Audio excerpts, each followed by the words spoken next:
up, fellow toy geeks? Welcome to Hard Reset Toys and Games. Mike, that's not even how it goes, and that's kind of my thing. Ooh, whatever. What's up, fellow toy nerds? Welcome to Hard Reset Toys and Games and everything cool. Today, I got a very special guest to discuss the premiere of The Last of Us, my brother Michael. Hey, thanks for having me on the channel. This is a lot of fun.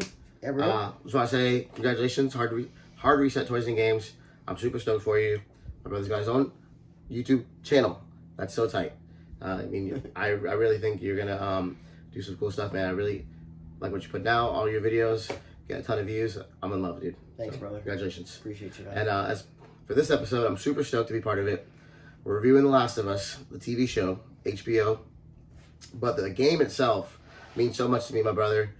He has invited me to play this game so many times I cannot describe. So many times. How many times I just like, yeah, I'll get to it. Dude, you gotta try it. Dude, you gotta play this game. Dude, the storyline's amazing. I'll get to it. I'll get to it. I'll get to it. I got a lot of games to play. I am so glad I went straight from The Last of Us directly into The Last of Us 2. He didn't have to wait like I did for 7 years. I loved every bit of it. I played the storyline. I played the DLC. I got all the treasures, all the trophies, all the guns. I played the hell out of it. My dad even watched me play it. I mean, it's a family game at this point.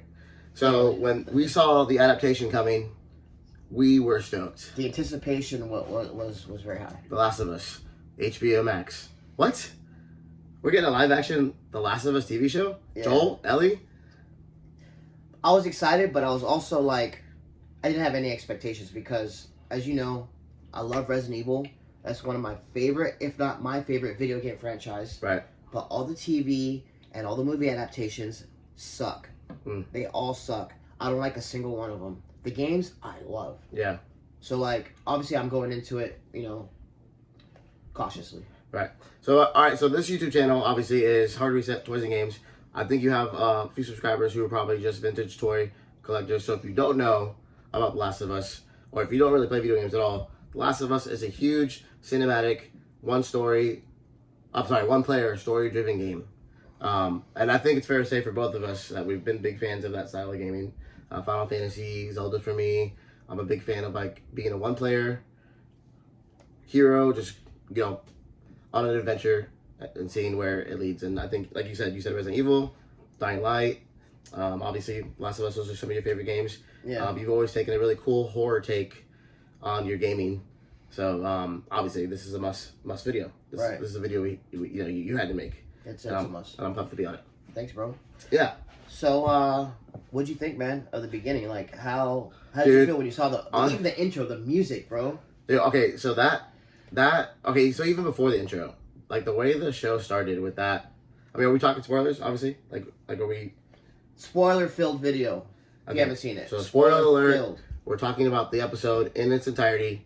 Spoiler alert, here we go. So yeah, from the beginning of the episode, where they're talking to the scientists, and the way they kind of described what these things are, or why they're possessed, why they're doing what they're doing. Yeah. It was so cool to me. Just to kind of like bring in like real world attributions, like obviously like global warming, like, well, what if the world were to get warmer? And you see how people went from laughing to like taking it very seriously. Yeah. Even when the guy was like, "We'll be right back," like it freaked people out. And like, to black. Yeah. We'll be right back. Right. Yeah, and I was really like chilling, like, oh man, like, oh, thanks.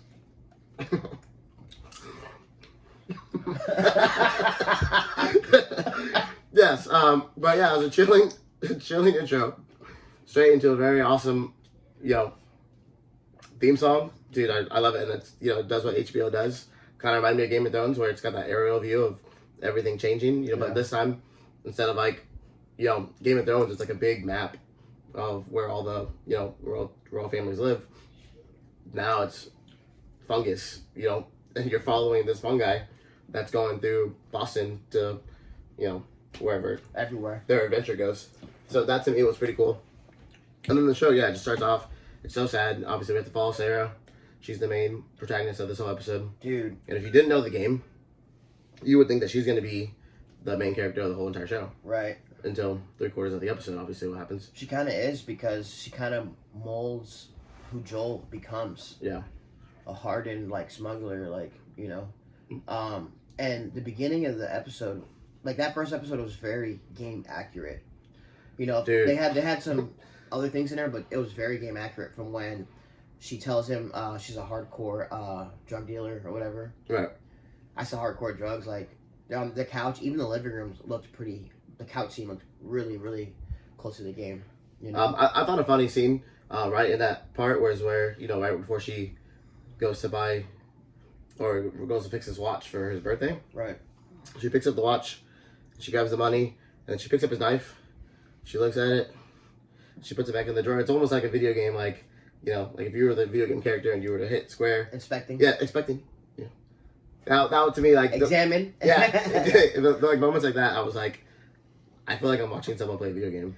Do you notice when Joel was running late for work and he checked his wrist, but the watch he wasn't slapped his there? hand. Yeah. So he checked his phone. Mm-hmm.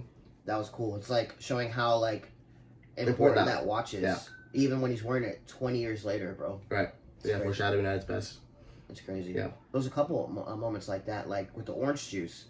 He loves his coffee. Right. Like Joel loves coffee. Yeah, he takes a sip, he puts the cup right back down. Goes back to the Joe. Yeah. Yeah, dude, honestly, it's a great show. I mean, it reminded me, obviously, I felt like I was watching the video game all over again.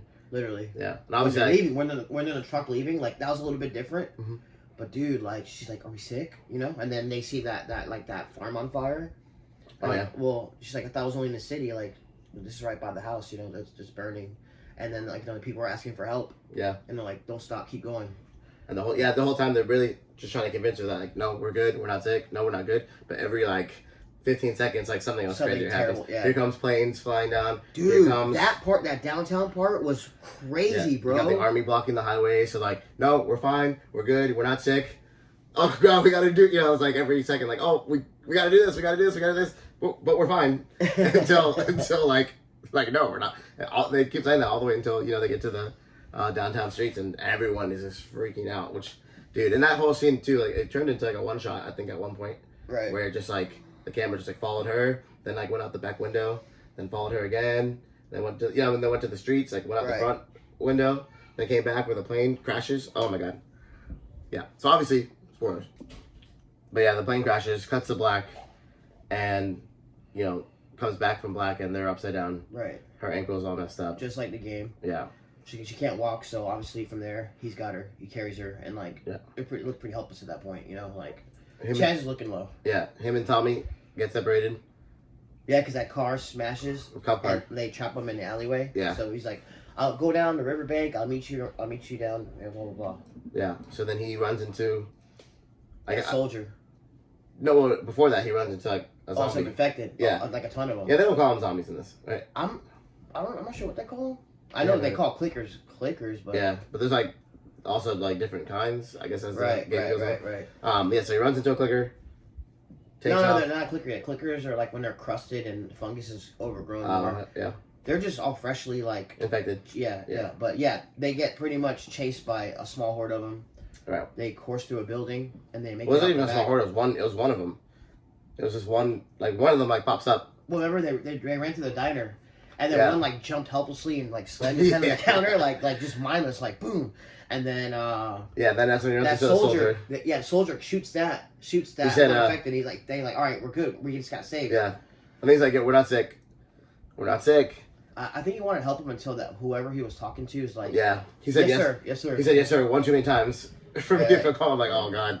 Yeah. I'm like, no. Well, it's funny though when you're watching a show about something you've already played or any kind of adaptation, what's gonna happen, but still somehow they did such a good job of making me feel even more emotional this time around. Obviously the game really affected me when she died, and I really wish I knew the actress's name because she did such a good job at that death scene. It was just so emotional, and like I said a second ago, the game made me feel so emotional when that scene happened. Yeah. But the show... They both did a good job. Dude, the show did an even, better job making me feel, so emotional about that scene. It was just dang, dude. The way she was breathing, the heavy breathing, and the way she was, reacting to, noticing that she'd been shot. And then, like you said, Tommy, the way he reacted, just sitting there looking like Joel. He didn't know what to say. He was just speechless. And obviously Joel, not knowing what to do. It's just... it was really, really good scene. And it really, like you said, sets up who Joel's going to become. Yeah. 20 years later, who he is in this apocalyptic new society. You know, you got quarantine zones now.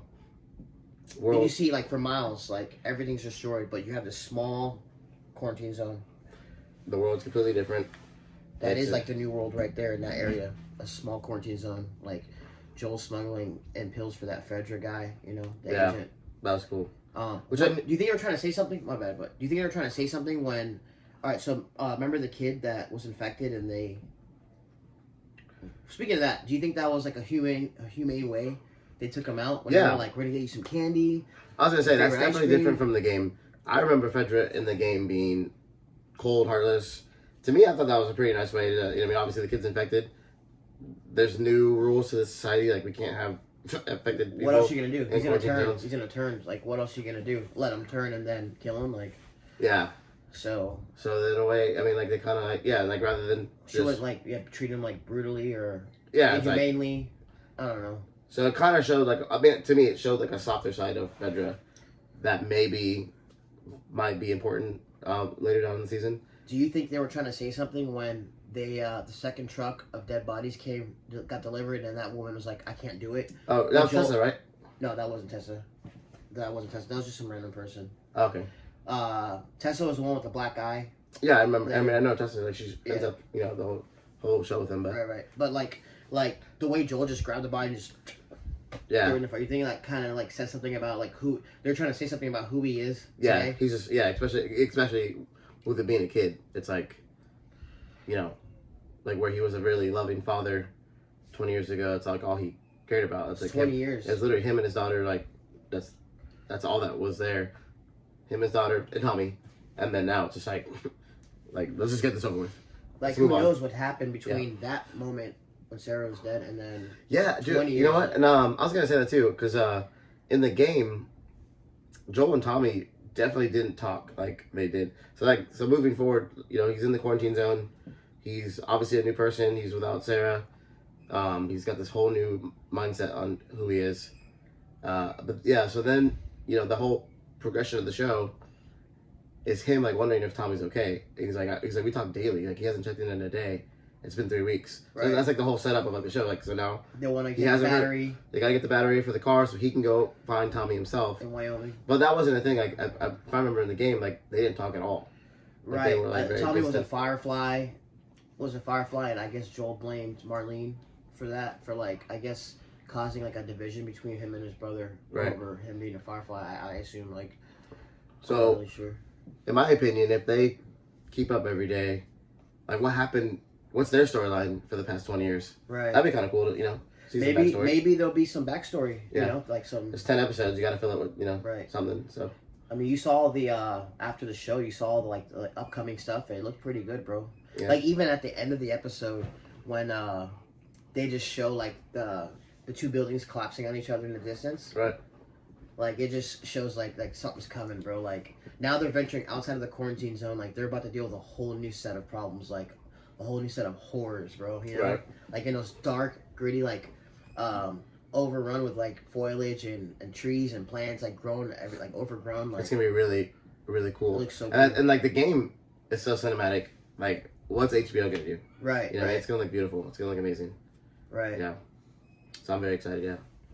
Even when the part when they find out Ellie's infected, I thought it was pretty cool. Like, almost the same thing as well.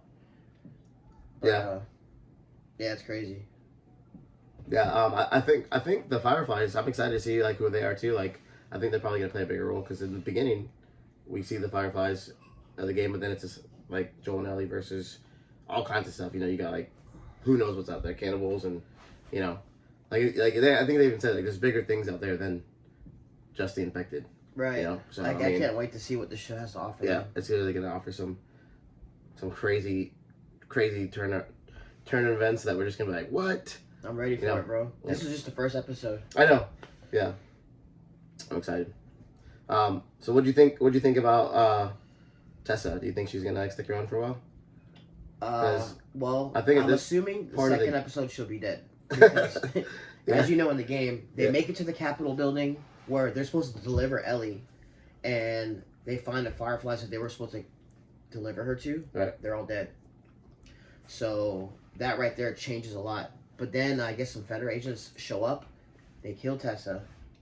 Or like before they kill Tessa, Tessa's like, all right, the Fireflies are supposed to deliver to her dead. You got to take her. Because Tessa was infected. She got bit. So she stayed behind to like fight off the Fedra agents. It's been a while. Joel, yeah, so Joel can It's been a while since I played the game. So like now Joel's tasked to take her from where they're at in the Capitol building, you know, all the way to Seattle. So like everything changes. Now I think right there is when everything starts for them, like this journey, you know. Yeah, that's next. So I'm assuming next episode Tessa's probably gonna be dead. Because I feel like in this episode I didn't expect her to even make it as far as she did, but I honestly the progression of this episode was really good to me. I thought maybe Sarah's storyline would get the first like 20 minutes, you know, right, or maybe even like smaller than that, but it was like. I mean, good length of the episode. If you notice, the episode was an hour and 20 minutes. Yeah, it's long. So there's a nice opener. Like now, like it set itself up for the next episode. I like that. Right. You know, now they're venturing off into the world. You know, and like I'm anticipating, you know, what's out there, what we're gonna see, what they're gonna show next. That's good. Yeah. So yeah, man. I really appreciate you doing this video with me. Yeah, dude. I'm super stoked. Like I said, congratulations on Hard Reset Toys and Games.